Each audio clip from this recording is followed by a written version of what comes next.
better than rabbit, chicken, lamb and beef at preventing coronary diseases and chronic inflammatory conditions. Paul Jaminet, PhD, is the CEO and founder of a biotech startup developing a vascular therapy for cancer. His wife, Shuqing Shi Jaminet, PhD, is a director and molecular biologist and cancer researcher at both the Beth Israel Deaconess Medical Center and Harvard Medical School. These two scientists share a long-standing interest in diet and health, and they're the founders and principals of the Perfect Health Retreat and authors of the Perfect Health Diet series and website. In part 2 of their book, published online on the 15th of February 2012, they restated that in most countries, pork is either the primary source of omega-6 fats or the second source after vegetable oils. They go on to recommend in their book what they call perfect health diets, a certain dietary strategy.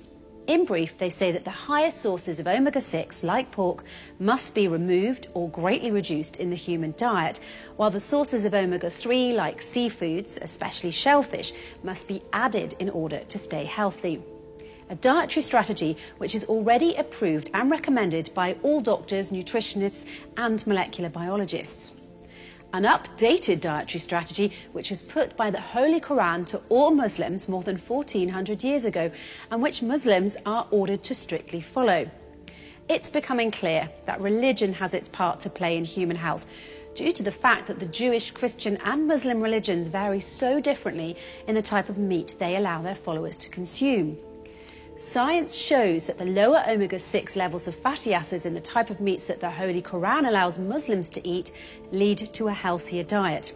Over 1400 years ago, the Holy Quran was already mentioning the health qualities of perirenal fat, shellfish, rabbit, ostrich and camel, and also stated that as a firm punishment, Jews were not allowed to eat foods that contain this type of meat or this type of fat.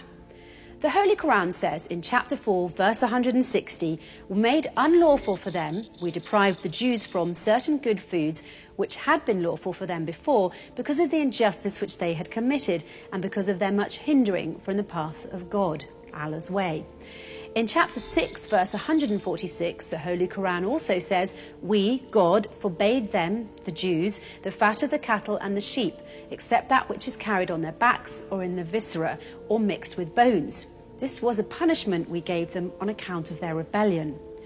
When we look at the facts, it's quite clear Jews and Muslims are forbidden from eating pork, but amazingly, Jews are also forbidden by the Torah from eating certain healthy foods, which they name not kosher, such as rabbit, ostrich, camel, shellfish and perirenal fat, which is considered a clear indirect message to Holy Quran to Muslims to add more of these foods to their diet. Christians can eat the same food that Muslims can eat, but they're also allowed to consume pork. Which group is the healthiest? People of the Muslim faith.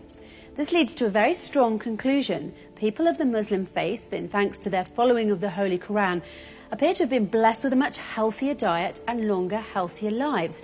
In fact, the diet followed by those of the Muslim faith appears far superior to that of Jews and Christians alike. The reason is simple. The healthy human ratio of omega-3 to omega-6 fatty acids is a very tight window. If the balance is off, even by a small margin, disease and sickness result.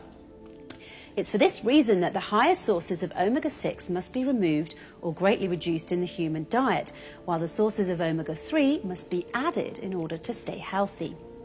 So it only makes sense that people of all religions move towards a diet that better reflects the diet in the Holy Quran, a superior, healthier human diet. Muslim countries simply don't suffer such a prevalence of autoimmune diseases or allergies. Be healthy. Eat like a Muslim.